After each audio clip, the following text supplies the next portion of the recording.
Ronda, we had a chance to talk to you yesterday, but it was right after you got off the mats. Now that you had a kind of a day to process it, where does that experience rank all time for you? I think I'll start ranking it after I beat Vetch. I really purposely try not to.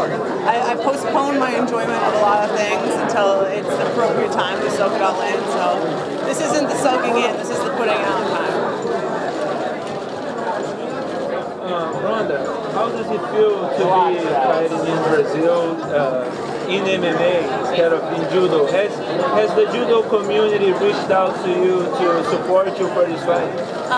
Yeah, I've gotten a lot of support from the Judo community in Brazil, which is it's amazing. I'm honored to even get that kind of respect from them because it's definitely mutual. So I'm very happy to represent our sport in the highest profile combat sport that we can really express it. You mentioned leaving the belt in Brazil. Have you talked to anybody to where you want to leave that belt? Maybe at Flávio Cantos Institute in Rocinha? Supposed to be a surprise, man. Stop playing Was that a real statement though? You do want to leave the physical belt here?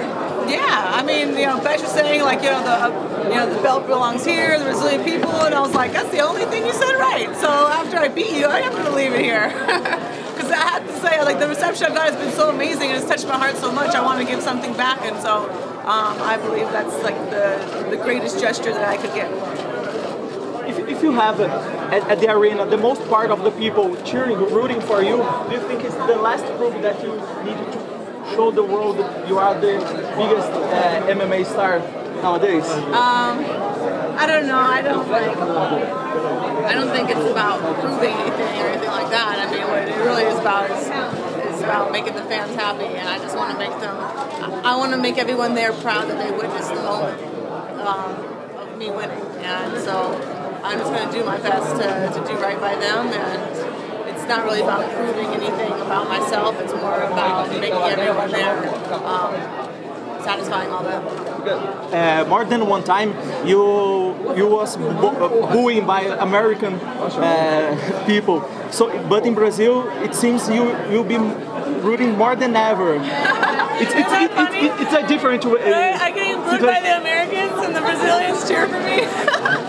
I mean, that's why I love it here so much. It's a different mentality, and sometimes I'm a little bit too brash for more politically correct American culture, and it's nice to feel like I got a little bit of international acceptance. But the Americans come around sometimes. Sometimes I do. They go back and forth. So.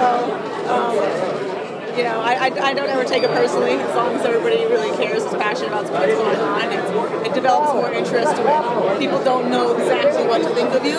That means they always want to find out more. I don't know how many people went and saw my movies about my books that said, I didn't like you until I went and saw this movie about your book. I'm like, why didn't you go see my movie about my book if you didn't like me? Because they wanted to know more. So it's not always a bad thing. Do you feel like it's also an advantage about Vetch that you have conquered the Brazilian audience and now they're rooting for you more than rooting for her? I wouldn't say that. I mean, I wouldn't make that statement. We'll see how it is the night of the fight. But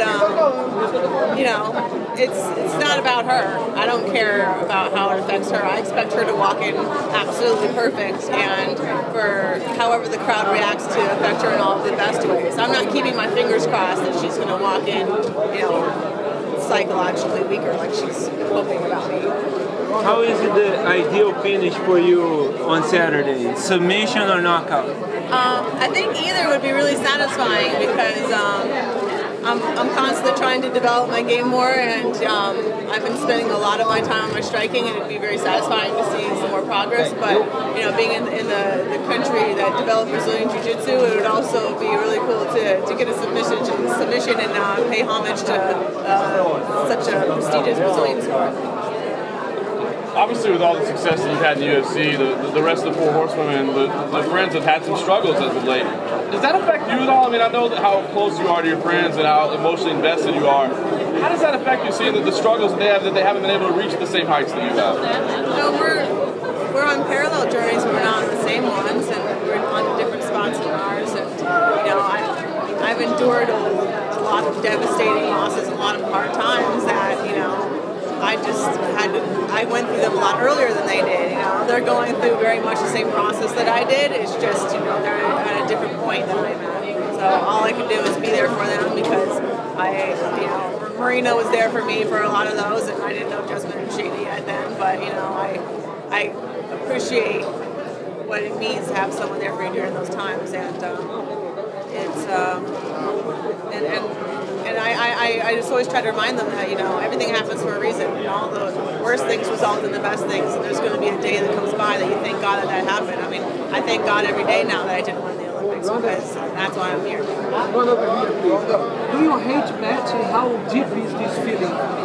I don't use the word hate because I use dislike. And, I don't have much respect for her personality. As a fighter, I have a lot of respect for her, but hate is emotion that's more passionate than she deserves to get from me. You mentioned that you respect her as a fighter.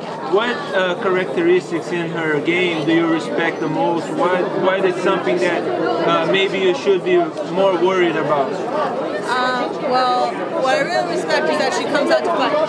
She's not a points fighter. She really tries to come out there and she really puts it all on the line. And she's not so much like a safety fighter, and I always respect that. And also that she has always done just MMA. She doesn't come from one particular discipline, so there's not one place that she's going to go to when she feels uncomfortable. That's something that I can count on from a girl that comes from one specific discipline, is when she's in a spot where she's uncomfortable, she's immediately going to revert back to her safe place. And so that she doesn't have that safe place because all of it is her safe place. She's an MMA fighter, and she's a representative of the next stage of the evolution of the sport, where you're going to have people that have just done MMA their whole careers, and I'm very eager to test myself against that style. So you plan your career very well. Do you have a time frame for when you want to fight again? I know that you've got the movie coming up. You said you want to fight pretty quickly, but people are trying to figure out, there's fans around the world trying to figure out where exactly would she end up. So I don't know. I mean, I always like fighting on New Year's and 4th of July. I feel like those are like the bigger cards, and so I like the pressure and I like the big cards. So, but wherever they need me. But I like New Year's. But then again, if I fight earlier than that, then I'll actually get to have like Christmas and stuff. So I want to have a second Christmas again, which is Would the New Year's card work with the shooting schedule you have coming up with the new movie? With what? The New Year's card? Yeah. Would that work this year? Yeah. Go fight New Year's and then pretty much leave right away, like go to Thailand or whatever and start doing prep, write some fight scenes and stuff. It'd be pretty fun. And it seems like that fight would be against Misha Tate. That seems to be the conversation right now. Did you watch her last night, and what did you make of it?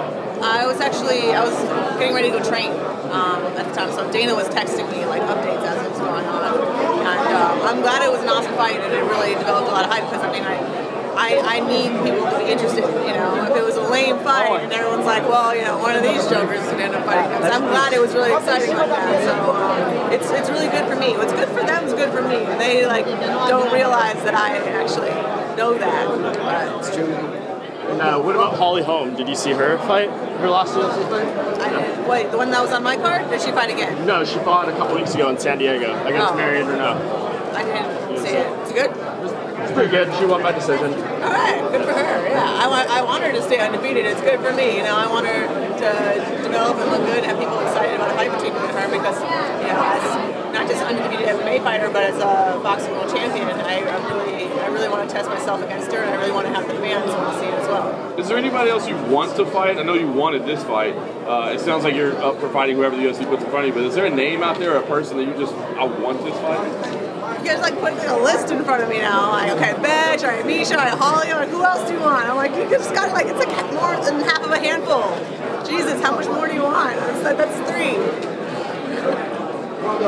Ronda, defended your belt 2 times with undefeated fighters, and that's the 3rd time now. What does that do to your career in your opinion? You're the newest champion that has ever defeated undefeated fighters in their title fights. How does that come up with your legacy?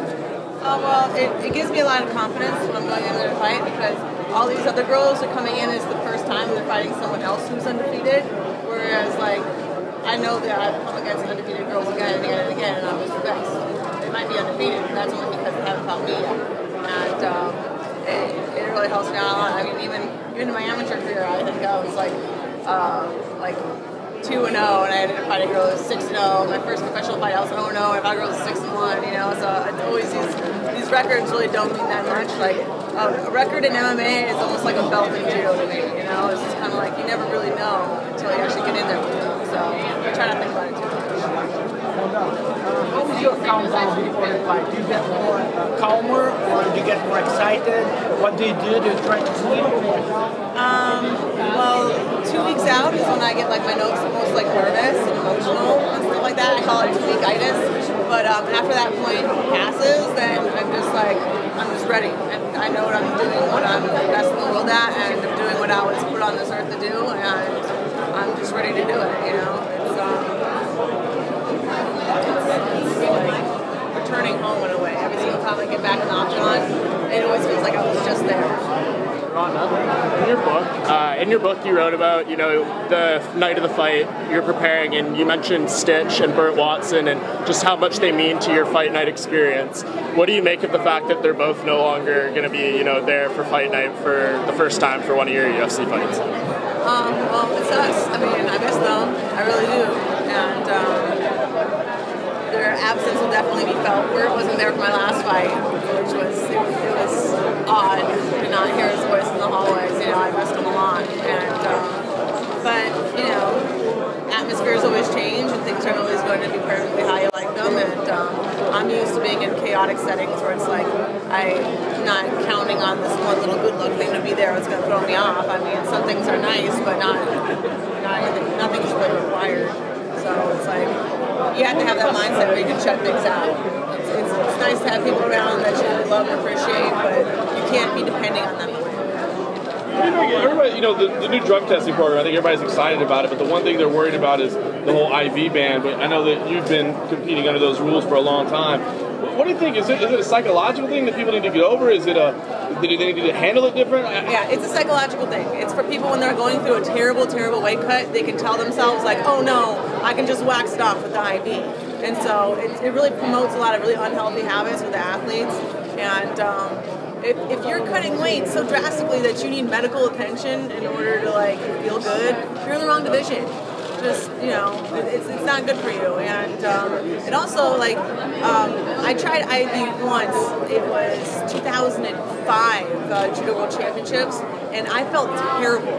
Absolutely terrible. And it was legal then, it was like everybody else doing it. I was like, all right, maybe I should try it. I had a really bad weight cut, and I had like the chills, like the shivers. I couldn't stop. I mean, I felt like so bloated and slow. It was like the worst experience. And like with that comparison, I'm like, why would anyone want to do that?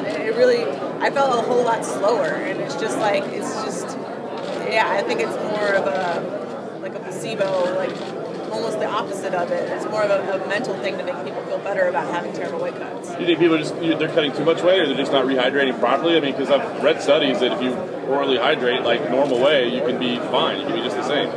Yeah, especially with a 24-hour recovery. I mean, yeah, you should be fine. You really should. So, I mean, if you're cutting that drastically, you're in the wrong division, and you have to think about longevity of your career, because if you keep making terrible cuts like that over and over and over, you're not going to be able to fight as long. And so it's like cutting out the weight where it kind of reminds me when I was in judo and there was 63 kilos or 70 kilos, which is 138.6 or 154. And now I have to make weight sometimes 4 weekends in a row and have training camps in between. And so it wasn't like now where I can have like several months to prepare for every weight cut. And so I had to think about, all right, am I going to be killing myself all of the time and be much less healthy and much less, perform way lower than my actual capabilities, or am I just going to have to deal with being this smaller girl? And you know what? When I moved up and accepted that I'm just going to be the smaller girl, that's when I ended up a world Olympic medalist. So it was actually the best decision I ever made. So since we're on the USADA topic, were you drug tested at all before this fight? And if so, how many times? I was drug tested 3 times, once with blood and urine, and then twice with urine, and then I love that we're with the USADA, the U.S. Anti-Doping, because I actually had the same lady that used to like come and drug test me since I was like, you know, from like 14 to like 21. Yeah, because like she would just show up at my house and be like, hey, you know, she's like almost like, oh, welcome, you know, come hang out and watch me pee, you know, and so, you know, a different kind of familiarity.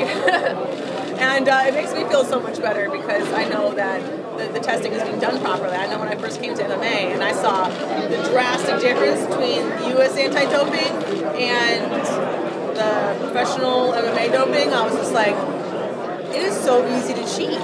I was shocked, you know, and now it's at a point where I'm like, okay, finally, you know, it's not like someone hands you a cup and like, go in that room over there and just come back with something, you know, and I'm like, how is that even? So now it's like, because I was used to like, you fill in this beaker, you fill in that beaker, and then you check all the numbers, then you have a witness here, and you sign this form, and then you take this ring out, and you put that over there, and you put this tape over this, and then you sign this form, you know, that's what I was always used to growing up, and so when I went from that to like, you know, come back with something, I'm like, you know, I don't know, it kind of, and it really encouraged me because I always thought the U.S. anti-doping was actually much more stringent than the international doping. So they're actually, it seems like the U.S., what I really like about their Olympic program is like they are out to get their athletes. Like they are not out to try and help them pass the international tests. And so I was always really, really proud of that. And so now I'm really proud of the kind of testing that we have in MMA now. I'll brag about it all day long. When do you think you will become not the UFC fighter that is also an actress, but the actress that is also a UFC fighter? Do you have a deadline to make that transition? That's probably going to happen after I retire. And I don't know exactly when that's going to be. I really don't think about how much time or how many matches I have left. I think of how much actual match time. So it depends.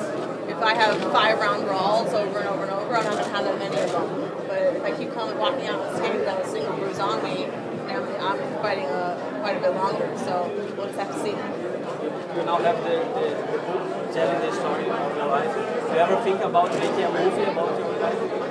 It would be kind of cool to do like an 8 Mile meets Rocky kind of a thing. So I don't know, we'll see. I gotta beat Veg first. You guys have been asking me about all these like plans in the future. Like how much of a map, how much detailed map do you think I'll make it? It gets more vague the farther in the future it gets. This time is also the first time ever that UFC are headlined by women. You are making history in this kind of at this point too. How's that for you? Brazil is so good for you right now. How is to make history at this point too? I'm very proud to bring the first women's headline to Brazil, and I think it's past time that it should have happened, and I'm so glad that I'm part of this little piece of history for the country.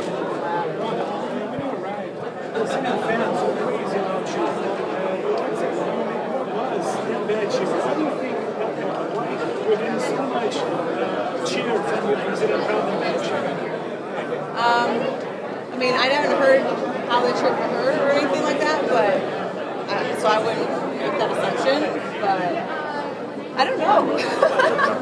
I'm trying to figure it out, and I'm appreciating it. I really, really am, because it's almost like my armor to like expect to be booed. You know, like I almost never allow myself to hope for it, and when I get that kind of like love and support, it touches my heart in such a way that I have a hard time describing it. You know, it's amazing to be pleasantly surprised instead of just dealing with the way it is. And we'll see how it is on Saturday, but I really hope to have as many people behind me as possible. But whatever they choose, whoever they want to support, they always have my understanding and love anyway. I have another question for you. Some fighters, they go to the movies, they never go back to fighting. Do you pretend to stay on both, doing movies and fighting at the same time? Yeah, I'm trying to do both at the same time because I don't want to make the same mistake that I did after the Olympics, where I was just so focused on the Olympics and that was it. That as soon as it was over, I had nothing, you know. And fighting is still my priority, still the first priority, and the movies have to fit around it. But I want to be in the position that when I'm done fighting, I can start working and acting full time and have enough experience so I feel like I can do that full time and not have to start all over from scratch like I did after Judo. And the movies, they interfere with your performance fighting. Yeah. If anything, it keeps me from burning out because I would just go from camp to camp to camp, working, and like I have a problem resting, and so it's just a nice change of pace and atmosphere that makes me miss being in the gym. It makes me really want to be in camp again, and I think they both help each other out. Ronda, you've been the favorite in all your fights, but this is the first fight I've seen where people are literally giving that like zero chance. How do you keep yourself focused and motivated to work as hard as you do in a situation where you're such a massive favorite? Well, anything can happen. I mean, I remember I forget what year it was. I think it was the 2005. It was the 2005 Rendezvous, and I was favored to win. I won. I was the junior world champion. I won the year before. And, yeah, I think it was 2005, 2006. It was 2005. And I walked out, and I was not even really paying attention. And this girl, Isabel Pearson, who I beat several times, and like I was like, whatever, I'm gonna beat her again. And my mind was just up in the air. I remember I had to go to the bathroom, but I was like, whatever, I'll finish her off quick, then I'll go to the bathroom afterward. And then I just walked out and I got slammed right away. And I just couldn't believe it. Like, that was my lesson. Like, I've learned my lesson before I got here. That's the thing. Like, I haven't been coasting around. Like, I've had those days where I was just like, you can't ever take anybody for granted. And I remember her, I remember watching her, put on, lip balm before she went out there. I was like, she's putting on lip balm. I'm going to kill her. Or whatever. I'll wait for a minute. I'll beat her up, then I'll go to the bathroom. And then, it was a real lesson. And that I know that I will never take anyone for granted ever again. And that's the thing. I have these experiences where these other girls don't. And it's not just about the individual chicks anymore that's going on. It's about the legacy as a whole. And I am the underdog in achieving that. And yeah, this is a part of it. And if you look at all the pieces one by one, yeah, I'm favored in all of them, but all of them together, I'm not. So I'm really looking at it as the whole goal. I'm the underdog, and I'm always going to be the underdog. I think people have pointed out just through photos and stuff that you put on more muscle for this fight. Was that a conscious decision, or was it just a product of training so hard? Or? No, I stopped lifting weights close to 2 years ago now, so I don't even lift anymore. It's just more that the longer that I've been working with Mike Dolce and having a really, really good nutrition and being more healthy with my weight cut. The first time I fought for the title, I was so paranoid about making 135, even though my walking weight was 45, that I spent a lot of my camp under 140. I remember 3 weeks out sparring at 138 when I didn't need to, and I was so traumatized from dehydrating from judo that I just tried to diet down and never dehydrate myself. And it wasn't only until I started working with Mike Dolce that I stopped starving myself all the time to maintain a really unhealthily low weight and actually staying with a really fast metabolism, eating a lot at a very healthy weight that's always at a very healthy striking distance from my fighting weight. And so that enabled me to actually put more muscle on because I wasn't staying too light for too long, which is another problem that I had with the second Nisha fight. That's the only times that I think movies could interfere with my fighting is that I maintained a low weight for so long, all the way shooting Expendables. I was at 43, 45 that whole time, and because Fast and Furious was getting close to the camp, I allowed myself to get up around 48, but still I was so light for such a long period of time, I lost a lot of muscle. And so because I've been going from fight camp to fight camp to fight camp, I've been spending more of my time specializing my body just for fighting. And even in Entourage, if you watch, when they come to the gym scene and all that, I'm actually in my first week of camp. And so I was just screw the movie body type. I'm just going to have my camp body type. And so that's actually my biggest week of camp, right, is eat as much as I can. And I'm shadowboxing with the weights or something like that. And so I'm at my most bulked up. And so I actually shot a scene like that, the most bulked up that I could get. And it was actually, because it's a comedy, it was way more funny because I looked super scary when he walked in, and it ended up being the best thing. So I'm kind of finding that balance between the two where I don't have to lose muscle for one and go back and forth. I think I can just make my peak athletic shape acceptable for both, and I think I'm there now. Because I've been not going back and forth between light and heavy and really muscular and more svelte, then now my body's more used to holding on to it, and I just feel healthier and stronger than before. Two questions. The first one, you're not local here, but you have all this huge reception here. What do you you're a foreigner, but do you feel local here? Do you feel like at home with all this reception you have? It definitely feels like a home away from home. I can't think. I grew up in Venice Beach in California, and Brazil and Rio especially is like as the closest that I could find in the world to home. And so if I ever got defected from the U.S., I would probably move here because it's the most like it, And this is like my sixth time here. I mean, I absolutely love it. I'm even staying for vacation after this. So it's nice to feel accepted by a country that I have so much love and respect for. And second, how and why happened this shift in your life from pure judo to MMA? Why did you choose this path? And why do you think so many women get attracted to MMA? Well, in judo, I reached a point where it was all about the results making me happy and not the process. And I wasn't enjoying training anymore.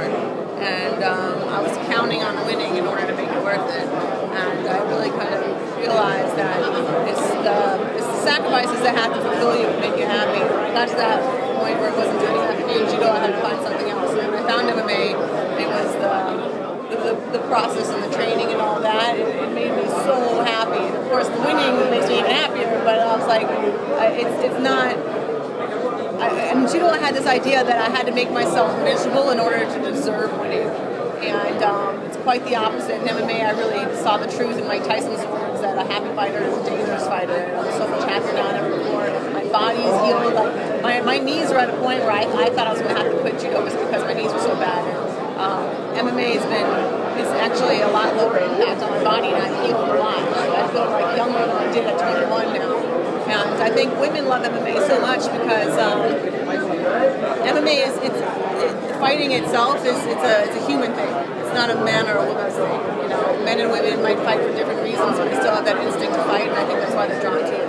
Ronda, Betty just said that you've done like great things for women's MMA, but your time is done. So, do you think like she or any other girl can do exactly the same things you've done, or maybe something else for the women's MMA? I would like for them to try. I could use some help. But I try my best, and she can try her best. Her best isn't good enough, but it helps me out that she's trying. If she wasn't here, I would have no reason to be here. So I'm glad that she thinks these things, and I'm glad that she cares so much to fight for it, because otherwise I'd have no one to fight. But this is my role, this is my path, and I really believe that I have found my destiny, and this is it. And she might be meant for a lot of other amazing things in her life, but this belt isn't one of them. That belt is meant for me. You've talked a lot of times about retirement. Do you still think about it? Yeah, I think about it all the time, because I didn't think about it in judo, and it ended up paying for me. So I'm not going to make that same mistake twice. I'm going to make sure that when it's time, I do it right. Well, after a second fight against Misha Tate in Vegas, part of the crowd was like bullying you. And yesterday we saw here in Brazil all the crowd of the Brazilian fans being, in our side. Do you think that your image during these years have been changing in a good way? I don't know how my image is changing. I'm still the same person, but I mean, I don't know. maybe it's just that Brazilians have a different outlook than Americans, and maybe my attitude fits in more with them. But I don't know. I think I just try to be honest and authentic, and people can spin that however way they want. I'm never trying to bubble wrap everything that I say or do to make it idiot-proof. I'm never worried about editing, because people are going to edit things however they want. And I don't want to have to start editing myself, because if I'm in an environment where I'm editing myself for 14 hours out of the day, and I only spend 10 hours a day being myself, then eventually your image becomes you, and I don't want it. I don't want that to happen. When you think about when you want to exit, is there like a certain, you're 11-0 now, is there a certain number in your head that you think about? No, I don't think about a time frame, or I don't think about a number. I think about the amount of match time that I have. And so if I keep having short fights, then I'll have more of them. And if I have longer, more grueling fights where I, get more miles put on me, it's more about how many miles I have in my car. Like, oh, I'm going to drive this car for 5 more years. But if you do 50 road trips during that time, no, you're not. But if you have that car 5 more years and you only drive to the grocery store, then yeah, it'll be fine. So, we'll see. We'll see how many miles I put on my car. I mean, you have less than 25 minutes of UFC cage time right now. Like, what do you see as like a large amount? George St. Pierre had like over 5 hours of UFC fight time. Is that like something, a crazy amount to you, or what's like too much? I don't know. I mean, I've had four knee surgeries. I've had arthritis since I was 19. I had a lot of years before I got here. I mean, yeah, he had 5 hours of fight time, but I've also had thousands and thousands of matches that no one's seen. So, if anything, I feel like sometimes I have more wear and tear on my body than any of these other chicks do, And I could catalog you through all the different injuries that I've had. And it's only because MMA is actually much safer than Judo, actually. I feel like from like internal injury standpoint, yeah, it's not as cosmetically safe, but it really depends on how much my body can take, and we'll see. I'm just playing it by ear. First, I got to keep veg, and then we'll see.